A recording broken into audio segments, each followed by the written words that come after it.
first of all, very good morning, everyone. And before we begin the session, I would like you all to clap for yourself that you came here from a long distance just to have some knowledge about the OpenTelemetry and to learn something new. Okay. So please, first of all, have a round of applause for yourself.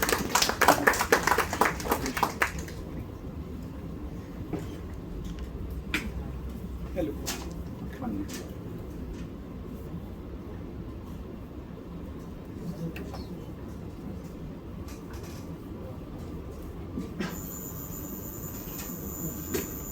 Hello. Yes.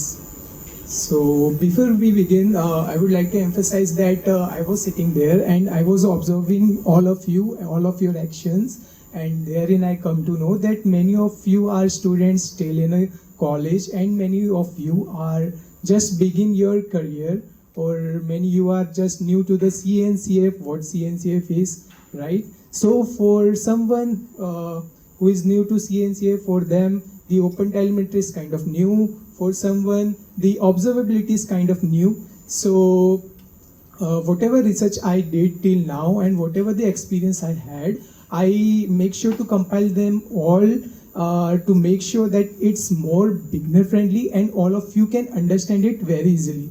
Okay, so yes, I am Urvish Jaishwal. I am DevOps engineer at Sunflower Labs, and I'm going to host the OpenTelemetry for everyone from zero to observability, just to make sure that everyone would be on same page. Okay, so, yes. Yes, so before we begin, this is the KubeCon 2026 and I have been there. Fortunately, I got a scholarship and few of the organizers have helped me there, to fill up the scholarship form. They encouraged me, like Sandeep sir helped me a lot for that.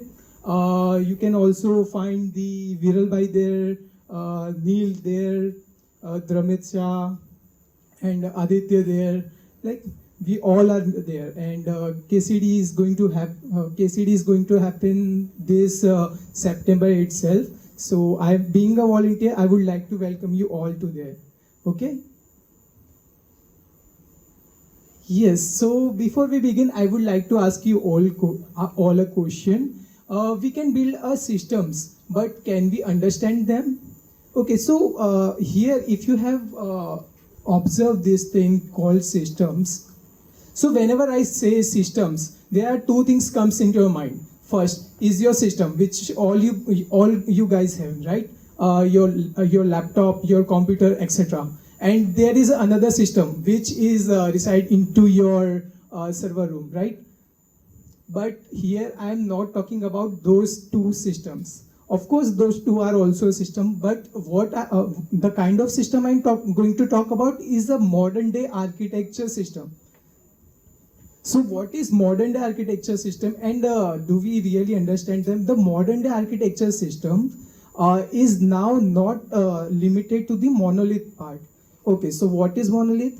Monolith is a server which is residing inside your server room. It's just a single server. But now a modern day application supports a multiple servers. And why do we have the multiple servers? Because we want less fault tolerance, we want a great troubleshooting, we want to make troubleshooting more easier, we want more availability to our systems. That's why nowadays the modern type of the modern day application used to have a different and many servers. Okay, so that's why I emphasize on this question. We can build system, but can we understand them? Modern day application spans dozens of services. A single user can request touches authentication, payment, inventory, and notification. Those all are different services, not a single. Okay. Often multiple teams and infrastructure. When something breaks, finding the root cause is much no longer a matter of checking one log file. So it's not limited to the one log file. Okay, we are going to go much more deep into it on later on slides. So till now everything is clear, right? If you have any kind of doubts, just ping me in between. I have no problem in it. Okay. Okay, so there is difference between the monitoring and observability. Before we begin to or jump into the OpenTelemetry, I want you all to clear your idea about what observability is. That's why I'm keeping this kind of slides firstly. So yes, what is monitoring? So when we used to be a kids, if you all know that whenever teacher goes outside, they used to keep one person in proxy. That person we called a monitor, right? What he does is he monitors all the activities happening into the class, and later when the teacher arrives, he tells what happened when this in the absence of a teacher. Okay, this is monitoring. And now in technical terms, if I talk about monitoring, monitoring is if someone here working as a DevOps engineer, they might know that there is some called Grafana dashboard or any kind of dashboard, right? Anyone heard of it? And yes, right. So the people are very good.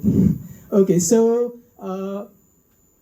by looking at the dashboard, we come to the conclusion actually what happened there, why system break, right? This is what we call monitoring. Now, what the heck is observability then?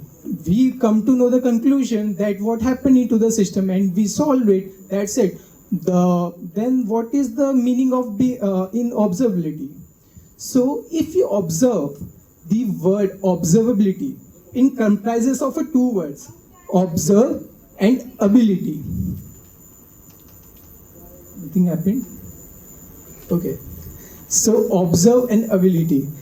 These two words defines observability. The ability to observe define observability.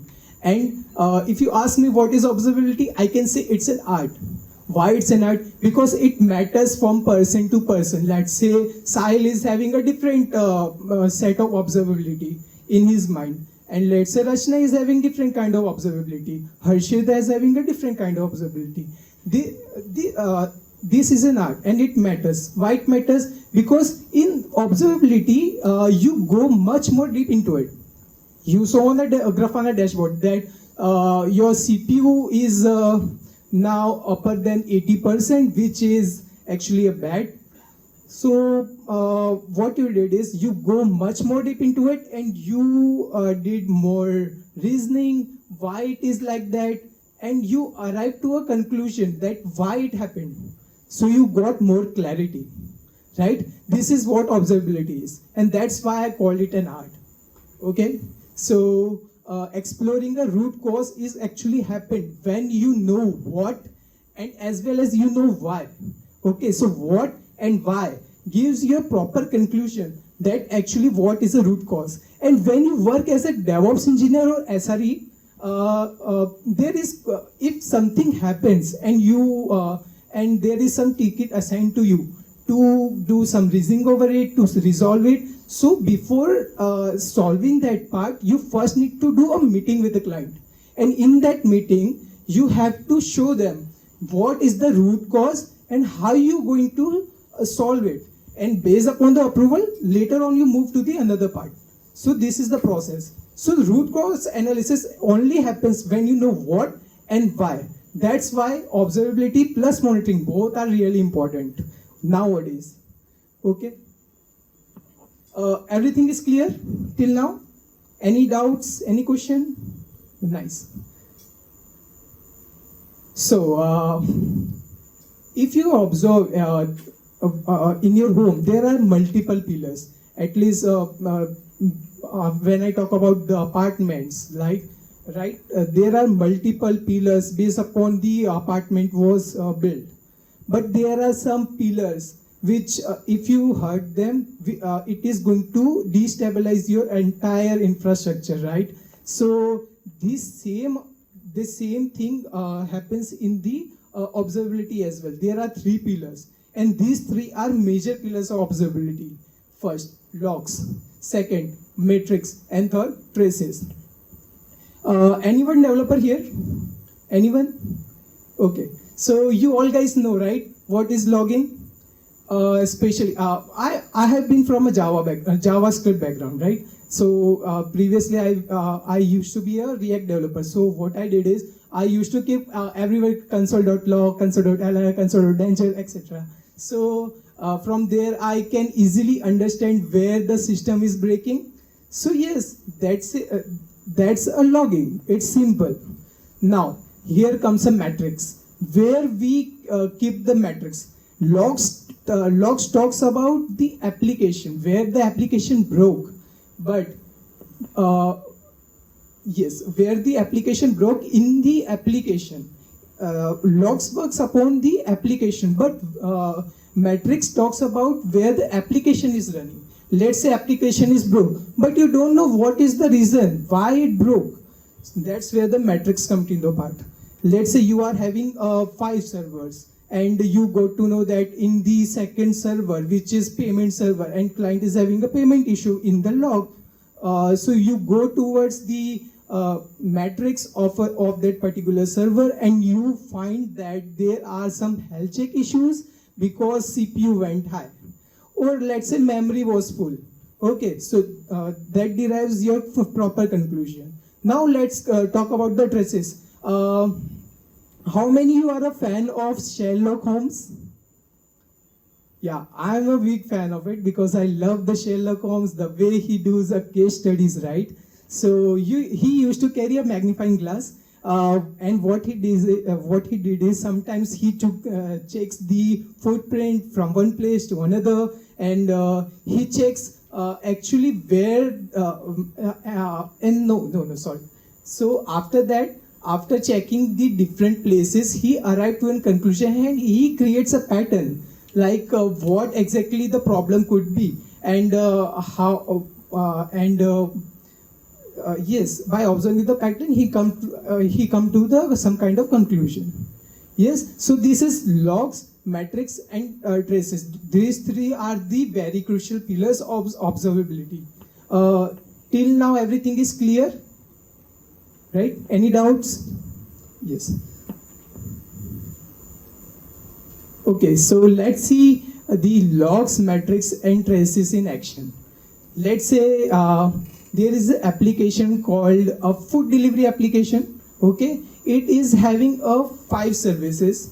Okay, so let's say order services, then there is a payment service, there is inventory service, and there is shipping service. Okay, let's take 4-1.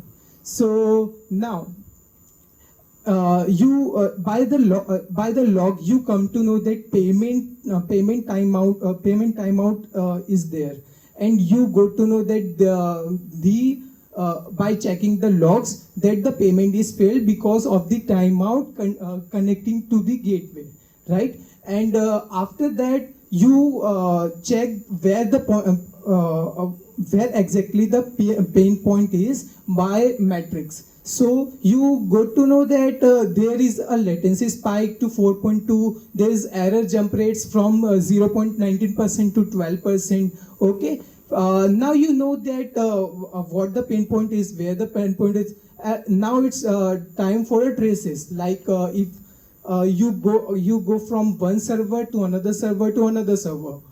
Okay. So from there you derive to a conclusion that where exactly the pain point is. And that's how it is being resolved. This is a troubleshooting steps. It might differ from person to person. For someone, it could be a traces first. It could later on that for that person it could be matrix, and for later on it could be a traces. But for someone it could be matrix, traces, and logs. It differ from person to person what kind of style he is using for troubleshooting. Okay, till now clear? Okay.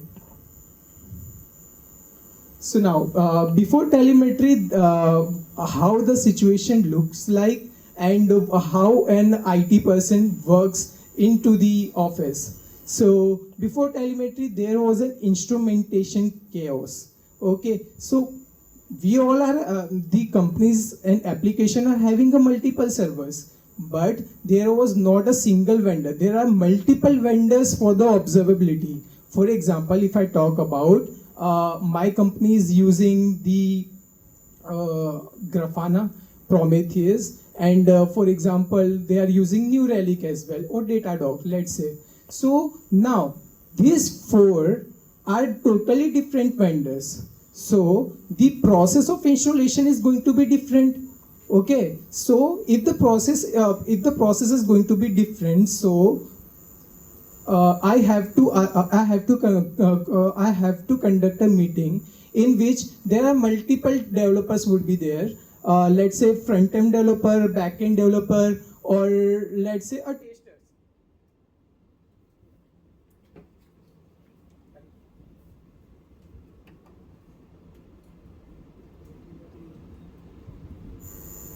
Hello. Yes. So testers is also going to be there because ultimately at the end testers are going to be a part of a SDLC process. So they are also going to be a part of a meeting, and after the conclusion of a meeting, they are all going to work upon the installation of this instrumentation process. It takes a lot of time. Okay. So different vendors means vendor lock-in. What is vendor lock-in? You vendor locked. You are totally dependent on one single vendor. So much so that you can do any sort of decision making. That much you are dependent on one single vendor. This is called vendor lock-in. What is multiple SDKs? So as I speak and as I spoke, there are multiple vendors. So multiple vendors are having a different kind of installation process. The installation process is done via SDKs, software development kit. You all are aware, right? Okay. So this create a instrumentation chaos, and they all are having a different incompatible format as well. So there are a lot of chaos. So to solve this, here our hero comes into the picture. Here comes OpenTelemetry. So what is OpenTelemetry? OpenTelemetry, also known as OTEL, is a CNCF graduated open source project that standardizes telemetry collection, instrument once and export anywhere. It's a very thin, neat and clear for your organization to instrument OpenTelemetry. Now here is a word called CNCF graduated. Now you guys are thinking like, what is CNCF? As Aditya told, what is CNCF? CNCF is a foundation, right? And this tool, OpenTelemetry, CNCF graduated. That means it was being managed and handled by CNCF. But CNCF graduated, what this term means? So CNCF have a different grades for incubating these all technologies. So first step comes or sandbox, and later on the second stage comes is your incubation, and after that a tool properly got graduation from the CNCF itself. That means it is properly ready for production and everyone can use it. So this tool is a CNCF graduated. Now the good thing with the OpenTelemetry is it's an open source. That means your company can use it internally within your organization, and the data is going to be inside your server room. It's not going outwards. If you are using some vendor lock system, then the data is going to be on their server. Let's say you are using Datadog, so they might they might holding the data within their server itself, right? So you are depending on them.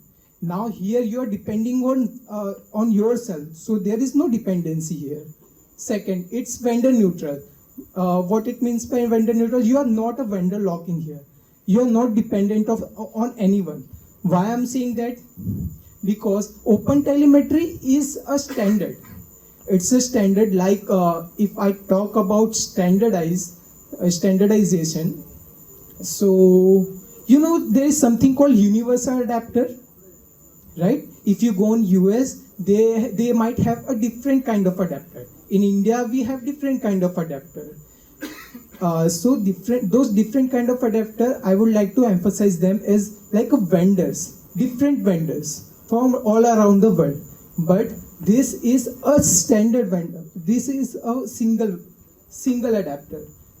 Means a universal adapter. in which you can put different kind of adapters in it, and so you can easily you cannot be a vendor locked in now. Okay, so this there is another plus point, which is SDK. Earlier you used to keep a different kind of have a different kind of vendors. So different kind of vendors means a lot of time for installation and all, instrumentation and all. But here, just one SDK and you're good to go. You don't have to do anything else. We are going to go much more details on later slides, like how we can do it. Till now, everything clear? Okay, nice. So let's see how OpenTelemetry works. It's a very elegant, simple. There are just 3 steps and you are good to go, right? So the first step, as I told you earlier, there is a step called instrumentation. Okay, so there is another step called collection, and the third one is export. Or talking about the instrumentation process, you all guys already clear that there is process called SDK installation. After that, the second process comes, which is a collection part. So you, if there are some data coming inside your collector, where you are going to store them, you have to enable some kind of server. For you should have some kind of server to store those all data. So the collection part is happen into that server itself. So the collector is actually connected with the instrumentation process. From SDK, it shares the data to the collector, and collector stores that data. And after collection part, it shares the data to the other vendors, the other backend. So previously the backend, which was actually working as a main SDK inside your application, is now connected to the OpenTelemetry collector. So from there, it sends a data to your different vendors. Let's say you want to display your data to the dashboard. So you used to keep the export as Grafana dashboard. Or you have to share metrics with the Prometheus. So you kept Prometheus over there. It's really simple. So this is the architecture of OpenTelemetry, how it works. It's simple, right? Thank you. So yes, talking about the instrumentation, how do you actually get OpenTelemetry data out of your service? There are 2 paths to which you can do the instrumentation process. And talking about the instrumentation, it's a really important process, because this is a beginning process. If you don't do it, how you're going to move ahead onto other steps, right? So, and a good news, guys, like instrumentation in the OpenTelemetry are having a 2 ways. First, automatic, and second is manual. We are going to see that into the latest slide. So there are 2 approaches to the instrumentation. First is manual, and the second is automatic. So when I talk about the automatic, so what you do is, in the automatic process, let's say you're having a Node.js application. Anyone who is from a Node.js background? Nice. So let's say you are having a Node.js application. So there you create a file called instrument.js, in which you keep the SDK which you will get from OpenTelemetry itself. So you just copy that data and paste into that file, and that's it. Now the OpenTelemetry is working inside your runtime. Now in the automatic process, when you do this when you follow this step, if it got stuck into your instrument.js file and works in your runtime, then the SDK itself got to know that what kind of language you are using, and how it actually knows that what kind of language you are using. It's there are some language which are predefined inside the OpenTelemetry. So when you add that into your runtime, it actually enables what kind of language you are using by itself. You don't have to do anything. Here, in the automatic process, you don't write any kind of traces code. You don't have to do any kind of code changes as well. You just have to install one, you just have to copy and paste one file as instrument.js. That's it. But now, in the manual process, the same process is going to happen. You copy and paste that file and name it as instrument.js. But now, in the manual process, you go step by step into the code and defines like what kind of traces you want, in which format you need it, and what kind of traces you are looking for, right? So to define what kind of traces you needed and why it needed, and to implement some business logic and to implement traces according to the business logic, you go towards the manual process. Okay, so this is clear now. Any questions? Okay. So let's go much more deep into the OpenTelemetry collector. So OpenTelemetry is the traffic controller of your observability pipeline. It receives, process, and export telemetry data on your terms. So to explain the OpenTelemetry collector more easily, here I would like to give you an example of your computer, which you all use in your day-to-day basis. It has something called input device, it has some called output device, and there is something called central processing unit, which is CPU. Okay, so let's say you are having a keyboard. Keyboard is input device, right? So you input some random stuff, let's say your name. So it goes inside your CPU, and CPU does all processing and later route it towards a monitor. So you can see what you have typed upon the monitor. Okay, so same way the OpenTelemetry collector is also working. It receives, it does all the processing, and then later it export it to other vendors. Okay, so receiver accept via OTLP. What is OLTP? OpenTelemetry protocol. It's a protocol using which actually collection collects the data. Okay, what is Prometheus? Prometheus is also a tool. It is also CNCF backed. Jaeger is also same, and more.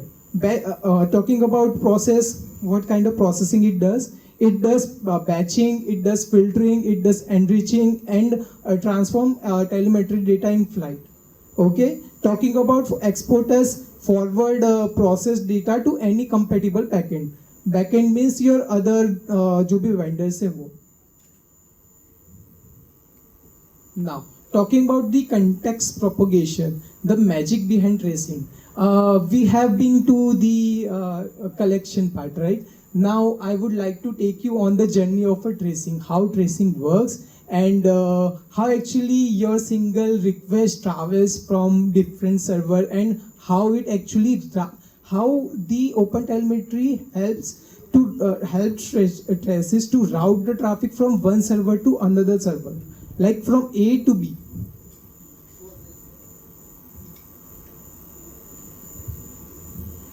So the every process which a user makes, it travels to multiple routes. But how it gets, like what kind of route it actually needs to take. Okay, let's say I have to go from here to garden. Okay, and I don't know where the I don't know actually where the garden is. Okay, so I don't even know the route. So to know the route in terms of the traces, you have something called trace ID. Okay, so every server you used to have, let's say there are 5 servers, let's say there are 4 servers, payment, you're having payment, you having shipping, you having let's say inventory. Okay, so how it knows that I have to go step by step, and till now until I reach the destination. So every server used to have a trace ID, and trace ID trace ID is going to be a common within all the server, and the request follow the same trace ID. Okay, so as I mentioned in the example as well, the user request, it goes by API gateway. This is one service, service A, then service B, and then later on it reaches the database. Okay, let's talk about the broken trace versus full journey. So without trace ID, each service logs independently. Okay, when something goes wrong, you left guessing which service was involved and what happened in between.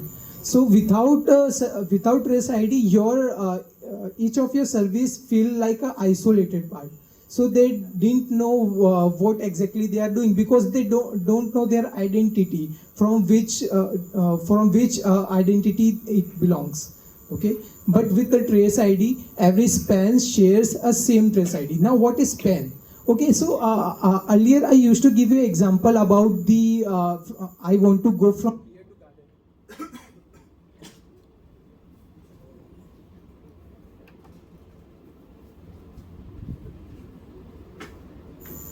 Hello. So earlier I have given you example of a garden. Let's say I have to go from my home to garden. Now I know the route and I reach the garden, but one guy meet me there and he asked me the same route, like how I can go to the milkman shop, and I don't know at which route it was, because I didn't know the name of the route.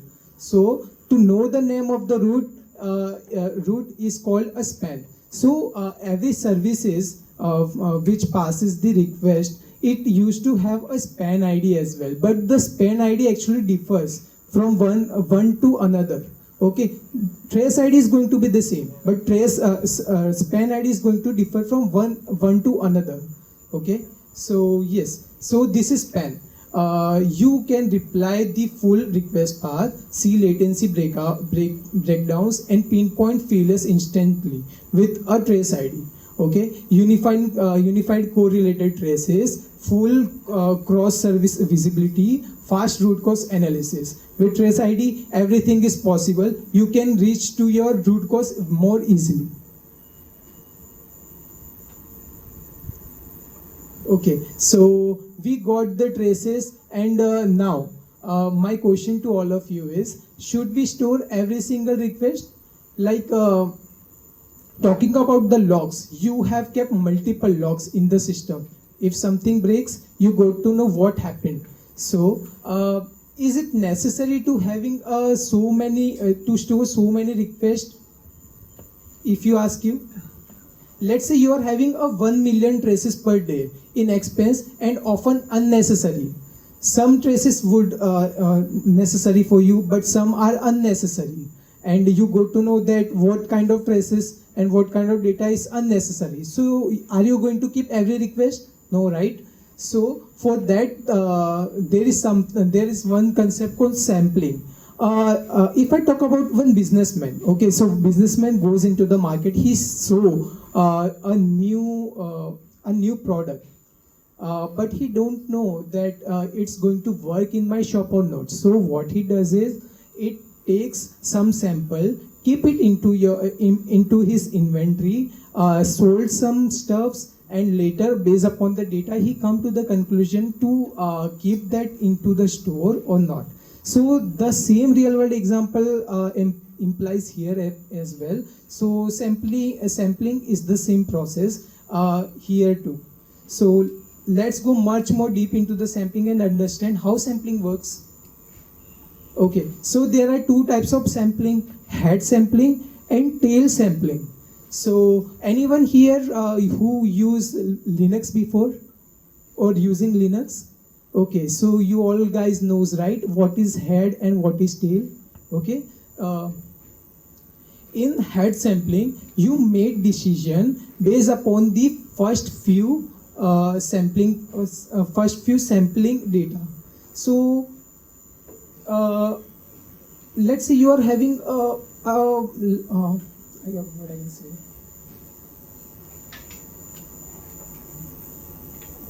Let's say you are having a lot of traffic and you are having a very less time, and you are also having an issue.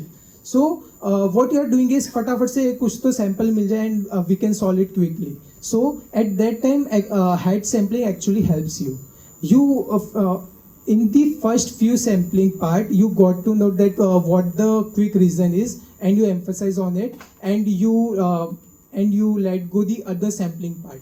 Now in the tail sampling, the request comes, the data comes, and you store all of the details. Okay, but the data actually stores in the temporary memory. It's not going to store in your server.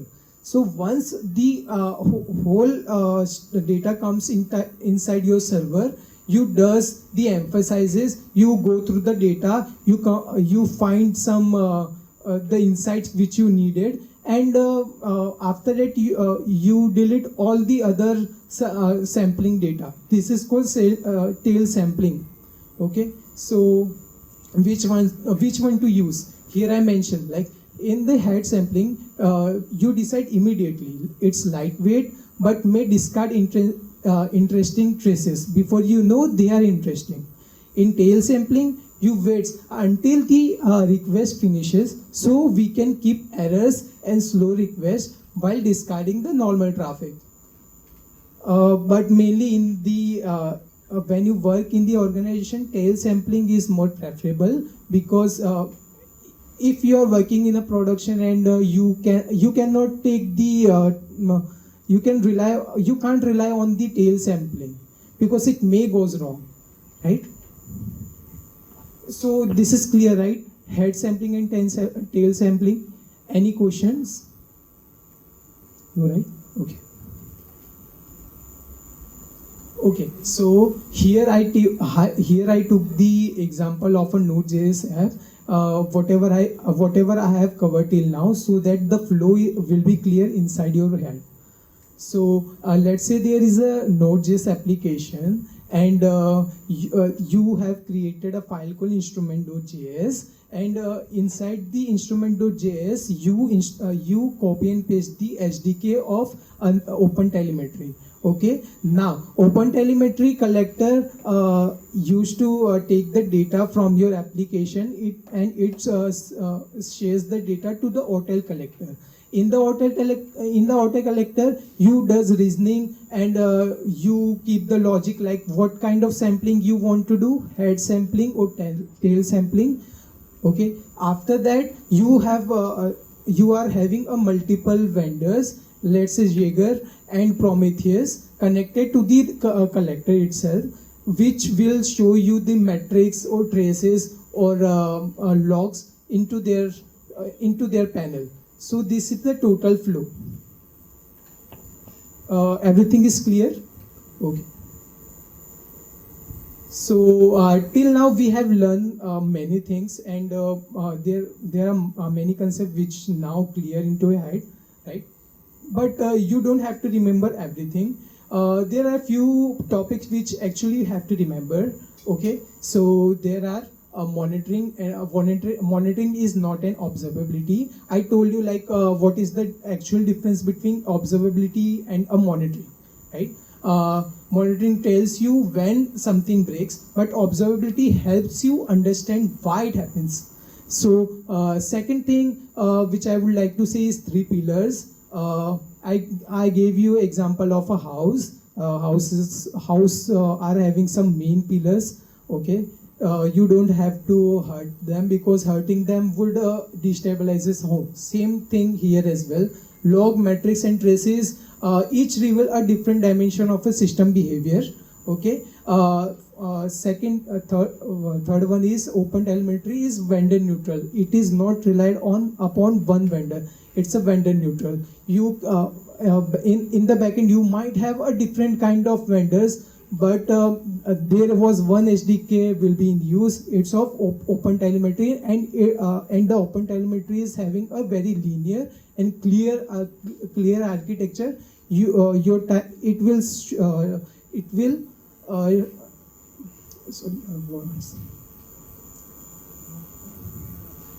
won't waste your time. It will save your time. Okay, the word was save. I actually forget it. Okay, you start automatic, and then you can also go manual. But for the starters, I can say you should go with a automatic part because it's much easier than the manual. Okay, and for manual you have to do the changes inside your code, but for automatic you don't have to do anything. The agent actually determines everything by its own. Okay, auto instrumentation gets your 80% there, manual spans close the gap. Okay, so yes, thank you so much for your valuable time. If you are guys having any kind of question, you can raise your hand and ask. Yes, please. So, as you said that we can fetch, add and get, right? So, it will be available only in observability or we can do in the log system. Let's say monitoring support only metrics while observability support metrics log traces, right? So, can we do the same thing? Let's say I have a Grafana, Loki and Prometheus. I want to collect some logs of my 5 or 10 servers where Loki agent pushing, long tail pushing multiple logs, let's say syslog and other engineering related logs, other application related logs, let's say Node.js application related logs. So if my 5 server pushing continuously and just you imagine it pushed within 24 hours 5 GB or 10 GB. So how we can just filter it out with head and tail? Let's say if any errors comes where we can grab 5-line head and 5-line tail, and that I can only push on the my server. How it is possible within the logs? So you have to define then inside your the installation process itself. So as I told you, there is a manual part, right? So in the manual part, within the each code, you define what kind of the logs you actually needed. So let's say there are 5 GB, right? 5 TB, 5 GB, 5 GB, right? Okay, so 5 GB of logs are actually way a lot. Metrics are way a lot, I can say. So to eradicate some of them, maybe there are some unnecessary loggings are there. There might be a possibility. So to eradicate that possibilities, what we can do is we can communicate with the team, we can communicate with the developers, and we can ask them if it is usual or not. And if you find that it's unusual, then we can actually cut off that from the code itself. So the more we go deeper inside the code and find out what is actually needed or not, the more lighter our server becomes. Yeah. Let me explain this question. Let's remove the Node.js application. Let's consider I monitoring my system log, syslog of Linux server, and it is producing a huge log. So maybe there are you will consider 80% is info log and 10% is warning or error. I need only warning and error log, and before the error, where this error becomes, before that I want to filter 10 lines of head and 10 lines of tail. So this I can use for that. Actually, I didn't went to it, so maybe I need to do more research onto it for the syslogs. Yeah, surely I will do, and I will reach out to you. Yeah, any other question? Yeah.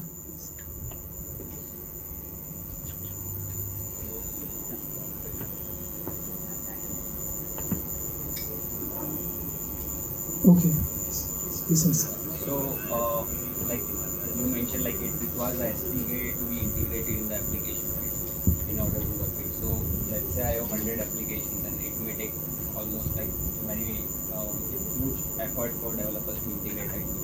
No one wants to integrate it very quickly, right? So, is there any other way we can like deploy OTel as like a daemon set or something, and which can directly fetch from all the running applications? Or is it necessary to integrate it by SDK? We can go through, there is one thing called agent. So as I told you, there is one single process which we can follow, which is installing the OpenTelemetry SDK inside your runtime. Okay, so there is just one file called instrument.js. You have to install it. There was no other way around. Uh, if you do it, the half of the work is already done, because you don't have to do any kind of manual code changes. It will determine all your what kind of language you are using, etc. Yeah, that's it. There is no other way around. Thank you. Actually, you have to do it, right? Because if you go for other vendors as well, so the same process is going to be there. You have to do it. Any other question? Yeah, please. Yeah, you mentioned that, right? Every request we cannot store, right? So, hotel, how I can filter out my info logs I don't want to store, but the critical logs, some error logs I want to store it. So what kind of service is provided by hotel so I can filter out and rest of part can do it? You can define you can define this manually inside your code. You don't have to install any other tool. Yeah. Like New Relic is provide me the whole logs, okay? They are giving the fault tolerance, everything, okay? CPU rate, everything, okay? But in hotel, how kind of service they are providing, okay? In New Relic, I am providing some writing the queries, okay? They can filter out it and rest of them filter it out, okay? So hotel, that kind of service is provided or not? The thing is, the kind of architecture which I have shown to you, hotel follows the same. So the second part which I have shown you about the instrumentation, we have to go with that way only. That means the hotel is storing the whole request, right? Yes, or request, but as I told you, inside the manual instrumentation process, you can define, like if I don't know this kind of log, if I only wanted the info logs only, so you can define it there. But in background, they are storing. Yes, in the background inside your server, no, it's not storing. If you written that I only need this kind of logs and only this type of traces, okay, so it's going to store those kind of logs only. It goes to filter out those logs only. It is not going to take other logs. But as a developer, I am putting the logs from my code. Okay. So from hotel side, how can I filter out this log I don't want